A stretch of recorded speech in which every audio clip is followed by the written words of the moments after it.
எல்லாரும் வேஷம் போட்டு நாடகம் ஆடிக்கிட்டு இருக்கீங்க. சொல்லுங்க, என்ன நடக்குது இங்க? இல்லன்னா இப்ப என்னப்பா ஆச்சு? ஏன் தேவு இப்படியெல்லாம் பேசிட்டு இருக்க? ஆரோக்கியம் நல்லா இருக்கா தேவு? வேண்டாம், என்ன விட்டுருங்க, என்ன விட்டுருங்க. இந்த வெள்ளிக்கிழமையிலிருந்து பாட்டியும் அம்மாவும் துர்க சப்தகா பூஜை பண்ணலான்னு இருக்காங்க. நான் தான் உட்கார்ந்து பண்ணணுமா? நீயும் வரணும். என்ன? நான் இதுக்கு நான் பூஜை செய்யறத பாக்குறதுக்கு. இல்ல நாங்க வரமாட்டோம்ப்பா. நான் வந்தா உங்க பாட்டி என்ன திட்டுவாங்க. நான் வந்தாலும் ஏதோ நடக்குதுன்னு சொல்றாங்க. நீ பூஜையை முடிச்சுட்டு இங்க வந்து பிரசாதம் கூட நான் சாப்பிட்டுக்கிறேன். அதான் நான் இப்ப இருக்கேன்ல, யாரும் உன்னை திட்ட மாட்டாங்க. நீ வா. ஆமா, அன்னைக்கு அம்மனுக்கு அங்க பிரதேசனம் பண்ணி தண்ணில முழுங்கி எந்திரிச்சியே, என்ன விசேஷம்? சுந்தரி உயிரை காப்பாத்தி கொடுன்னு வேண்டிக்கிட்டேன். ஆனா பதிலுக்கு என்ன செய்யறேன்னு வேண்டிக்கல. நான் எதுவுமே சொல்லலனாலும் அந்த ஆத்தா எனக்கு எல்லாமே செஞ்சுட்டா இல்ல. சுந்தரி உயிரை வச்சுக்கிட்டு நீ வந்திருக்கல, அதனாலதான். அப்படின்னா நீ சுந்தரி கடிச்சிட்டு இருந்தா சந்தோஷமா இருக்கியா? நான் கிடைச்சங்கிறதுக்காக இல்லையா? ஐயோ, அது அப்படி இல்ல. 2 பேரும் ஒண்ணுதானே. உள்ளுக்குள்ள இருக்கிறது சுந்தரி, வெளியில மல்லி. உள்ள இருக்கிறது சுந்தரி, வெளியில இருக்கிறது நானு. உனக்கு யாரு பிடிக்கும்? சுந்தரியவா இல்ல மல்லியவா? எனக்கு சுந்தரி.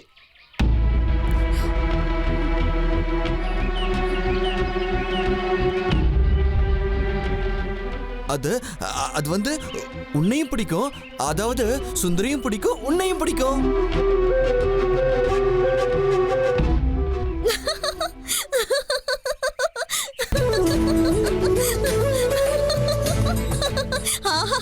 ஆசை பாரு.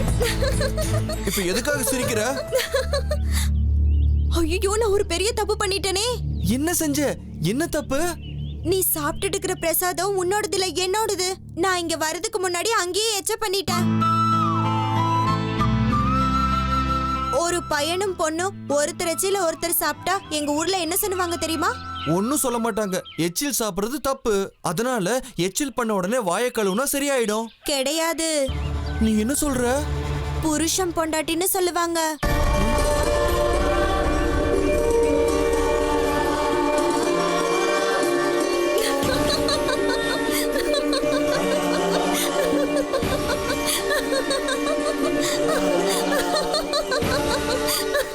பேயறிஞ்ச மாதிரி ஆயிட்டு பயந்து போயிட்டியா?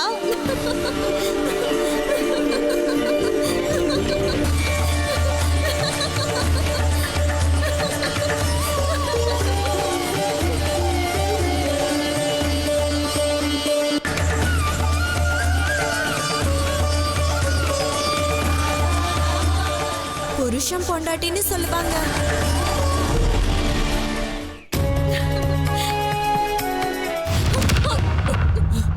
ஐயோ, மன்னிச்சிருங்க ஐயா, நான் கவனிக்கல. மன்னிச்சிருங்க, நான் பார்க்காம வந்து இடிச்சிட்டேன். தப்புதான், மன்னிச்சிருங்க ஐயா.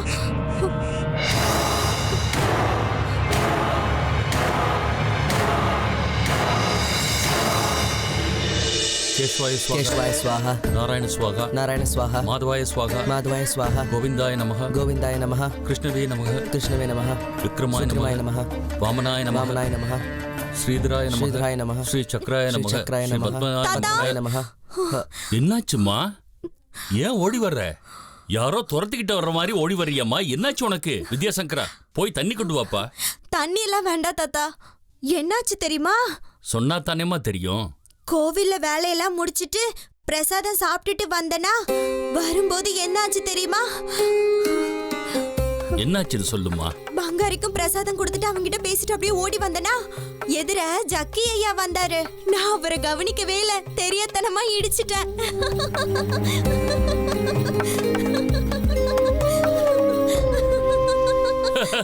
என்னம்மா இது? போயும் போய் நீ அந்த ஜக்கியவை அடிச்சிட்டு வந்த? அவன் சாதாரணமா நடக்கும் போதே தடுமாறிட்டு வருவான். இதுல நீ வேற அடிச்சிட்டன்னா கீழே விழுந்திருப்பான் போல இருக்கு.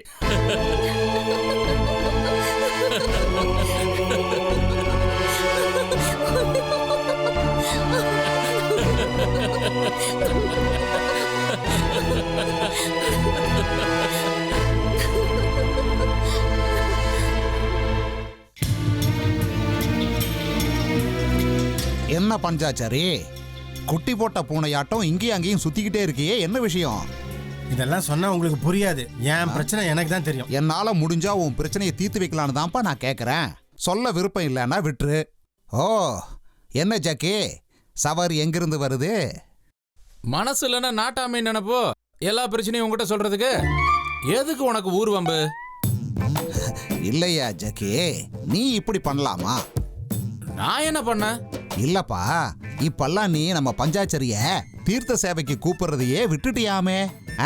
என்ன விஷயம்? எவ்வளவுதான விஷயம்? நான் வேற என்னமோ நினைச்சேன். யோ அர்ச்சகரே, உங்களுக்கு எதுக்கு அதெல்லாம்? பஞ்சாச்சாரி, உன் கஷ்டம் என்னங்கிறது எனக்கு நல்லா புரியுதுப்பா. அதான் உன் சார்பா நான் இவங்கிட்ட கேட்குறேன். ஏன்பா ஜக்கி, இதுக்கு முன்னாடி நீ வீட்டுக்கே கூட்டிட்டு போய் தீர்த்த சேவையெல்லாம் பண்ணுவிய இவனுக்கு, அது உண்மைதானே? ஓ அர்ச்சகரே, அவனுக்கு தாகமா இருந்தா அவன் என்கிட்ட தானே ஏன் வந்து சொல்லணும்? உன்கிட்ட சொல்லி என்ன பிரயோஜனம்? காதுல விழுந்துச்சா பஞ்சாச்சாரி? சரி விடு அர்ச்சகரே, என்ன இருந்தாலும் பஞ்சாட்சரி நம்ம ஆளு. அவன் தீர்த்த சேவைக்கு ஏதாவது ஏற்பாடு பண்றான், விடுங்க. ஏன் ஜக்கி, உங்க வீட்டுல தான் அதுக்கு எல்லா சௌரியமும் இருக்குல்ல, அப்புறம் எதுக்கு அவனுக்கு வேற ஏற்பாடு பண்ணணும்? பொண்டாட்டி திட்டுவான்னு பயப்படுறியா? இந்த மூஞ்சிக்கு பொண்டாட்டி ஒரு கேடா? ஏன் பஞ்சாட்சரி இப்படி பேசுற? அர்ச்சகரே, நீங்க நம்புறீங்களோ இல்லையோ, ஸ்ரீமான் ஜக்கியின் மனைவி சுனிதா தேவி இவரை திரும்பி கூட பாக்குறது இல்ல. 2 பேரும் ஒரே இடத்துல இருந்தா அங்க ரணகலம் தான். இந்த அம்மாவோட வாய் இருக்க அப்பப்பா சொல்லி மாளாது. இந்த அம்மா இவருக்கு பண்ற அர்ச்சனை இருக்க, அதை பார்க்கறதுக்கு 2 கண்ணு பார்த்தாது. அன்பு பாசம் ஒன்றும் கிடையாது, மரியாதை சுத்தமா கிடையவே கிடையாது. அப்படிப்பட்ட மூஞ்சிக்கு பொண்டாட்டி. ஏய் பஞ்சாட்சரி, நீ என்னடா சொன்ன? என் கூட சேர்ந்து குடிச்சிட்டு என் குடும்பத்தை பத்தியே தப்பா பேசுறியா நீ? உன்ன ஜக்கி, ஜக்கி, இருப்பா இரு, கொஞ்சம் அமைதியா இருப்பா. அர்ச்சகரே, கையை எடியா, இல்லனா உனக்கு 2 அடி உள்ள பாத்துக்க. டேய் புறம்போக்கு, என் பொண்டாட்டி கூட எனக்கு 1008 மனஸ்தாபம் இருக்கும். அது என் சொந்த விஷயம். ஆனா உனக்கு அது தேவையில்லாத விஷயம். அனாவசியமா என் குடும்பத்துல நீ மூக்க நுழைச்ச, உன் மூக்க அறுத்தெறிஞ்சிருவேன். போதும் வாய முடியா. ஓ, பெரிய மானஸ்த மாதிரி பேசுறவர். கல்யாணமாயி 15 வருஷம் ஆகுது, பொண்டாட்டி வயித்துல ஒரு புழு பூச்சி கிடையாது. இவன் வந்து என்ன அடிக்க வரானா? இப்படி ஒரு மானங்கட்ட பழப்பு உனக்கு தேவையா? அட குழந்தை வேணாம் ஓடியா. குறைஞ்சபட்சம் நீ கட்டின தாலியாவது உன் பொண்டாட்டி கழுத்துல இருக்குதாயா? எப்பவும் காது மூலியாவே இருக்கு. இத்தனை வருஷமா சம்பாதிக்கிற, இன்னும் சம்பாதிச்சுக்கிட்டே இருக்க. பொண்டாட்டிக்கு ஒரு தோடு வாங்கி போட வைக்க இல்ல? தினம் இவன் பொண்டாட்டி நெத்தில குங்குமம் வச்சுக்கிறாள, அதை வச்சுக்கும் போது இவனை நினைச்சுக்கிறாளோ இல்லையோ அது கூட தெரியல. இதுதான் இவன் குடும்பத்தோட வண்டவாளம், தெரிஞ்சுக்கோங்க. இவன் இதெல்லாம் ஒரு குடும்பம், இவன்லாம் ஒரு புருஷன். நாக்க புடிக்கிட்டு சாவ. ஐயோ பஞ்சாட்சரி, கொஞ்சம் சும்மா இருயா. எவ்வளவு தைரியம் இருந்தா என் கண்ணு முன்னாடியே என் குடும்பத்தை பத்தி தப்பா பேசுவ? இன்னைக்கு நான் சாகடிக்காம விட மாட்டேன்டா. பல்ல உடைச்சு கை கொடுக்குறேன். உன் கோவத்தெல்லாம் என்கிட்ட காட்டாத. ஆம்பளையா இருந்தா உன் பொண்டாட்டிகிட்ட போய் காட்டு. இருந்தா போறாது. என்னையா நாய்ங்க சண்டை போட்டுக்கிற மாதிரி சண்டை போட்டுக்கிறீங்க? எங்க இருக்கும் என்ன ஏதுன்னு எந்த உணர்வுமே கிடையாது. வெக்கம் கெட்ட பொழப்பு. உன்னை இல்லப்பா, நான் அவனை சொன்னேன்.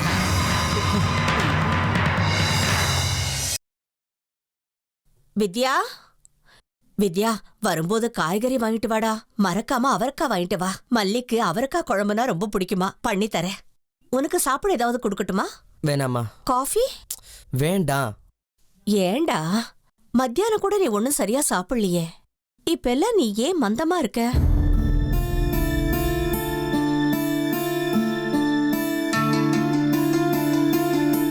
அக்கா என்னப்பாவே இருக்குமா? மருந்து தாண்டா ஆகணும். பழைய காயங்களை, பழைய வலிகளை மறந்துதான் ஆகணும். இப்போ அவளோட ஸ்தானத்துக்கு ஜாதி மல்லி வந்திருக்கா. அவளை உன் அக்காவா நீ ஏத்துக்கணும். அதாம்மா முடியல. என் மனசுல இருக்கிற அக்கா ஸ்தானத்தை சுந்தரியை தவிர வேற யாருக்கும் தர முடியல. இப்படி சொன்னா எப்படிடா? வீட்டுல இருக்கிற எல்லாருமே அவளை ஏத்துக்கிட்டோம். அவளும் எங்களோட பொண்ணுதாண்டா. உங்க தாத்தா சொன்னாருல்ல, சுந்தரியோட உயிர் மல்லி உடம்புல இருக்குன்னு. அம்மனோட விக்கிரகத்தை பார்த்து அதுதான் மகமாயின்னு நம்ம மனசார வேண்டிக்கலையா? அதே மாதிரிதான் இவளையும் நம்ம பொண்ணுன்னு நினைச்சு மனசார ஏத்துக்கணும். நீங்க வேணும்னா அவளை ஏத்துக்கலாம், ஆனா தயவு செஞ்சு என்ன வற்புறுத்தாதீங்க. என் மனசுல இருக்கிற அக்கா ஸ்தானத்தை நான் யாருக்கும் கொடுக்க மாட்டேன். தாத்தா மேல எனக்கு மரியாதை இருக்கு. அந்த பொண்ணு கூட எனக்கு எந்த பிரச்சனையும் இல்லை. இந்த வீட்டுல இருந்துட்டு போட்டோம். ஆனா அவதான் என் அக்கான எல்லாருமா சேர்ந்து என்ன வற்புறுத்தாதீங்க. ஆரம்பத்துல அந்த பொண்ணு நம்ம வீட்டுக்கு வந்தப்போ எங்களாலயும் அவளை ஏத்துக்க முடியல, சகிச்சுக்க முடியல. அவளை கண்டாலே யாருக்குமே பிடிக்காம இருந்தது. அவளை எப்படியாவது வீட்டை விட்டு வெளியே அனுப்பணும்னு முயற்சி பண்ணோம். ஆனா உண்மை என்னன்னு தெரிஞ்சதுக்கு அப்புறம் அவ இப்ப என் பொண்ணு மாதிரி ஆயிட்டாடா. சரிம்மா, சந்தோஷம். நீங்க எல்லாரும் அவளை பொண்ணா நினைச்சு நிம்மதியா இருக்கிறத பார்த்தா எனக்கும் சந்தோஷம் தான். ஆனா என்ன வற்புறுத்தாதீங்கன்னு தானே நான் உங்ககிட்ட கேக்குறேன். தாத்தா, எங்க அக்கா சுந்தரியோட உயிர் இந்த பொண்ணோட உடம்புல இருக்குன்னு சொல்லியிருக்கலாம். ஆனா எனக்கு நம்பிக்கை வர மாட்டேங்குது. அதனால அவளை என்னோட அக்காவை ஏத்துக்க முடியலமா.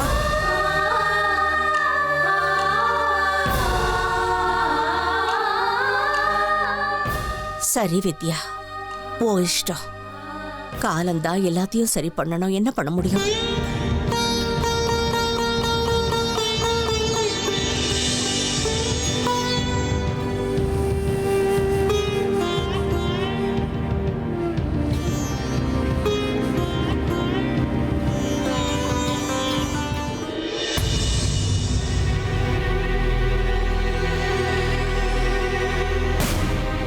என்னடி அப்படி பாக்குற?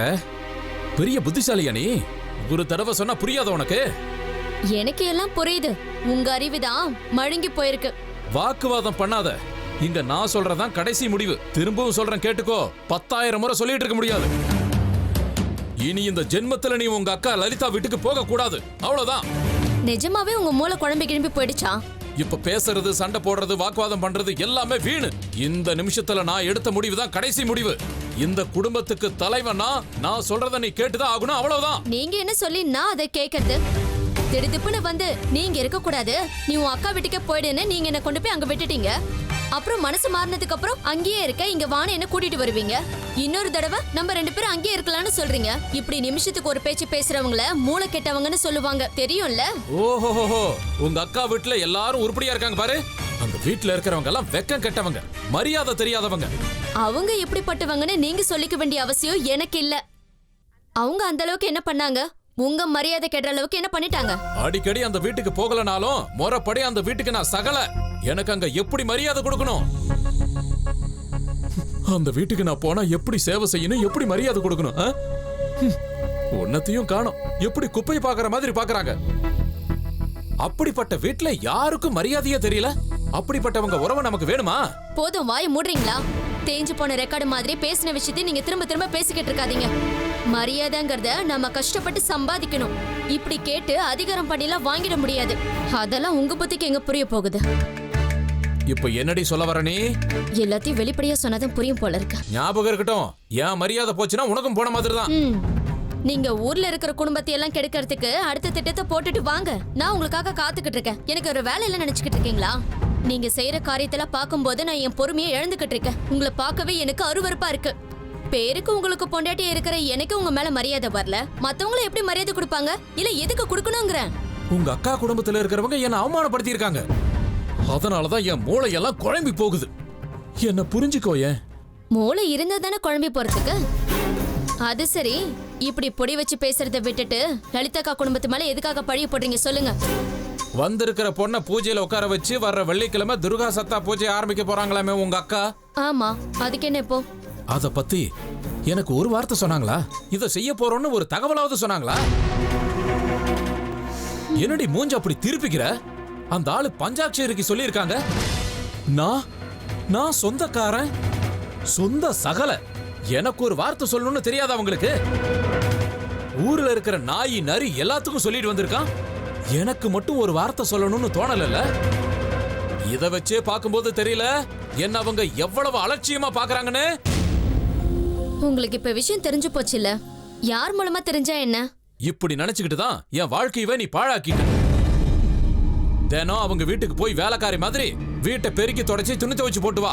அவங்க வீட்டு எச்சில் பாத்திரத்தை கழுவிட்டு வா. என்ன அவங்க அப்படியே மதிச்சிருவாங்க இல்ல? சரியான தரித்திரம். நீங்களும் உங்க கேவலமான யோசனைகளும். போதும், வாய் மூடுறி. சும்மா பேசாத. இனிமே நீ அவங்க வீட்டுக்கு போக கூடாது. இது என்னோட கடைசி எச்சரிக்கை. ஒரு வேலை பண்ணுங்களேன். தலைக்கு நல்லெண்ணெய் வச்சு தேய்ச்சு சுடு தண்ணியில நல்லா குளிச்சிருங்க. தலைக்கு ஏறின பித்தம் இறங்கிடும். சும்மா என்ன கடுப்பேத்தாதீங்க.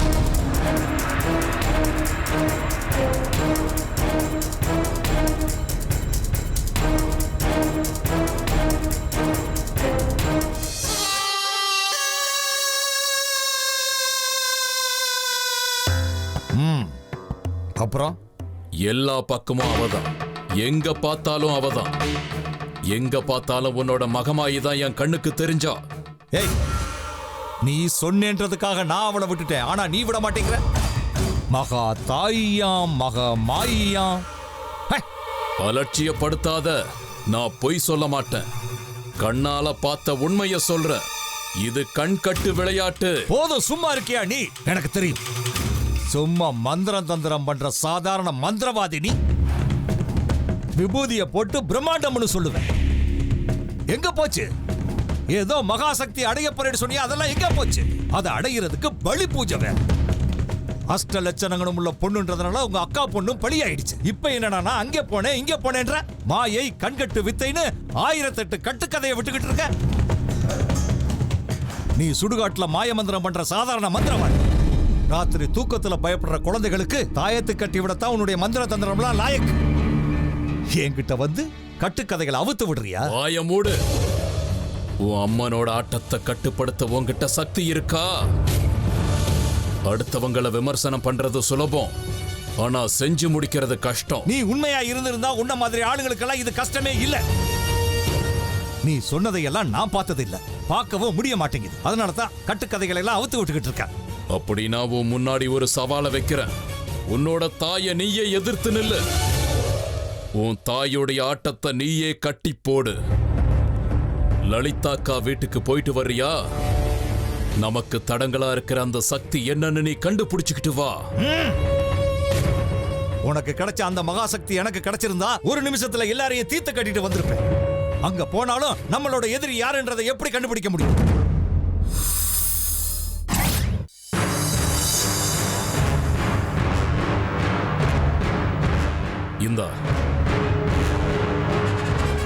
இந்த சாம்பலை கையில வச்சுக்கிட்டு லலிதாக்கா வீட்டுக்கு போ. அந்த வீட்டுக்கு புதுசா வந்திருக்கிற 2 பேர் முன்னாடி போய் நில்லு. அவங்க 2 பேர்ல யாரு நமக்கு தடையா நிக்கிறாங்களோ அவங்க முன்னாடி நிக்கும் போது இந்த சாம்பல் சிகப்பா மாறும். உன் கை நிறைய அது குங்குமமா மாறிடும். அதுதான் சாட்சி. அவங்க மேல அம்மனுடைய அருள் இருக்குங்கிறதுக்கு ஆதாரம். சரி, போயிட்டு வாரு.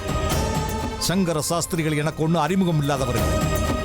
23 வருஷத்துல இருந்து அவரோட எனக்கு பழக்கம் இருக்கு. அது மட்டும் இல்ல, அந்த குடும்பத்துக்கு எனக்கு ஏற்கனவே ஒரு சம்பந்தம் இருக்கு. சேகரன் கோயில பிரசாதம் பண்ணிக்கிட்டு இருக்கிறவன்.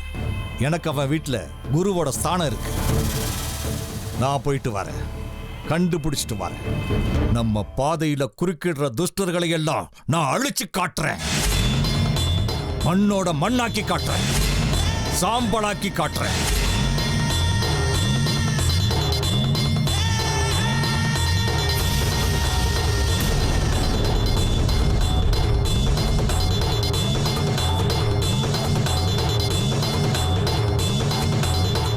நெல்லு, நான் சொன்னதை நீ செஞ்சுட்டு வந்தீனா வாழ்க்கை பூரா நான் உனக்கு அடிமையாவே இருக்க. ஒருவேளை மூஞ்சில கரிய பூசிட்டு வந்தீனா இனிமே என் சக்திய பத்தி நீ எந்த பேச்சும் பேசக்கூடாது. நான் என்ன சொல்றனோ அதை நீ அப்படியே கேட்கணும். உன் கூட என்ன ஒப்பிட்டு பேசாத. மாய மந்திரங்களை வச்சு உன்னால சாதிக்க முடியாத காரியத்தை நான் திட்டம் போட்டு தந்திரங்களால சாதிச்சு காட்டுவேன். அதுதான் இந்த விருப்பாட்ச சாஸ்திரியோட சக்தி. இன்னைக்கு சாயங்காலமே அவங்க வீட்டுக்கு நான் போறேன்.